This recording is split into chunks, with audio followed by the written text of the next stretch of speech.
Assalamualaikum warahmatullahi wabarakatuh. Perkenalkan, nama saya Artagung Tobondo, stambuk C30118424. Pada saat ini saya akan menjelaskan mengenai contoh kasus audit kas atau teller laporan fiktif kas di Bank BRI Unit Tapung Raya. Kepala Bank Rakyat Indonesia atau BRI Unit Tapung Raya yaitu Masril ditahan polisi.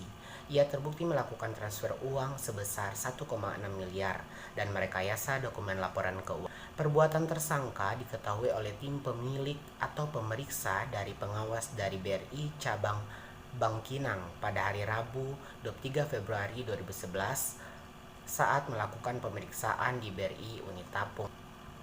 Tim ini menemukan kejanggalan dari hasil pemeriksaan antara jumlah saldo neraca dengan kas tidak seimbang.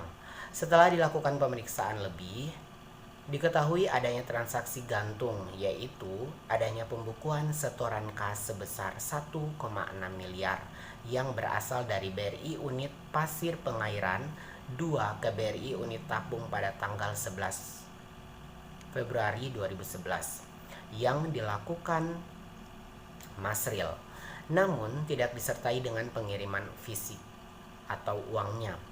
Kepala BRI Tapung Raya ditetapkan sebagai tersangka dan ditahan di sel Mapolres Kampar karena mentransfer uang 1,6 miliar dan merekayasa laporan pembukuan. Kasus ini dilaporkan oleh Sudarman atau Kepala BRI Cabang Bangkinang dan Rustian. Masril telah melakukan tindakan pidana membuat atau menyebabkan adanya pencatatan palsu dalam pembukuan atau laporan maupun dalam dokumen laporan kegiatan usaha, laporan transfer rekening bank, atau TP perbankan. Demikianlah masalah atau contoh kasus tersebut. Nah, dan untuk menyelesaikan masalahnya, skill kemampuan yang diberikan itu harus sesuai dengan bidang kerja yang ia lakukan. Kemudian, kemampuan tersebut dikembangkan lebih lanjut untuk meningkatkan kontribusi karyawan pada perusahaan tersebut. Perusahaan melakukan pelatihan pendidikan secara periodik kepada karyawan sesuai dengan perkembangan teknologi yang berkembang. Pembinaan ini sangatlah penting karena setiap karyawan memiliki kepribadian yang berbeda. Jadi, attitude ini harus ditekankan kepada karyawan. Dalam hal ini, karyawan diharapkan dapat memiliki kepribadian yang baik sehingga dapat memperkecil risiko terjadinya penyimpangan dari karyawan itu sendiri. Ada beberapa poin yang harus dilakukan untuk mencegah hal tersebut. Yang pertama, prosedur otoritas yang wajar. Prosedur otoritas yang wajar terdiri dari harus ada batasan transaksi untuk masing-masing teller dan head teller. Selanjutnya, penyimpanan uang dalam kasana harus menggunakan pengawasan ganda.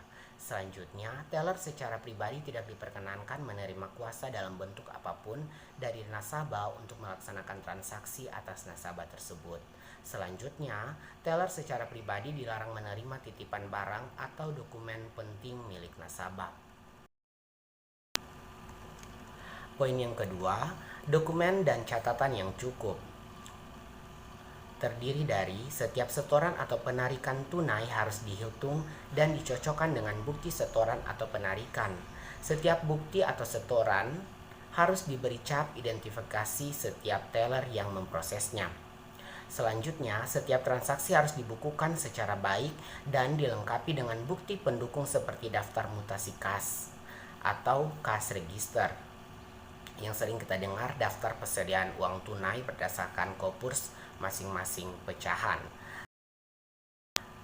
Poin yang ketiga, kontrol fisik atas uang tunai dan catatan, yaitu terdiri dari head teller harus memeriksa saldo kas apakah sesuai dengan yang dilaporkan oleh teller.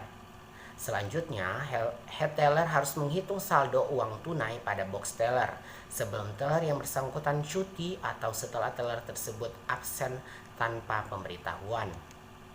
Selanjutnya, setiap selisih harus diidentifikasi, dilaporkan kepada head teller dan pemimpin cabang, diinvestigasi dan dikoreksi. Selanjutnya, selisih uang tunai yang ada pada teller ataupun dalam kasana harus dibuatkan berita acara selisih kas. Selanjutnya, area teller atau konter Hasanah adalah area terbatas. Dalam arti selain petugas atau pejabat yang berwenang tidak diperbolehkan untuk masuk. Selanjutnya, teller dilarang membawa tas atau makanan ataupun perlengkapan pribadi ke counter area.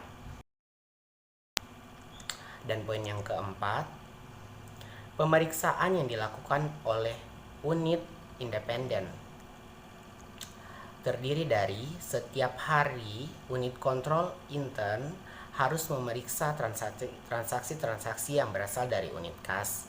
Selanjutnya, secara periodik, saldo transaksi harus diperiksa oleh SKAI. Selanjutnya, pemimpin cabang melakukan pemeriksaan kas dadakan.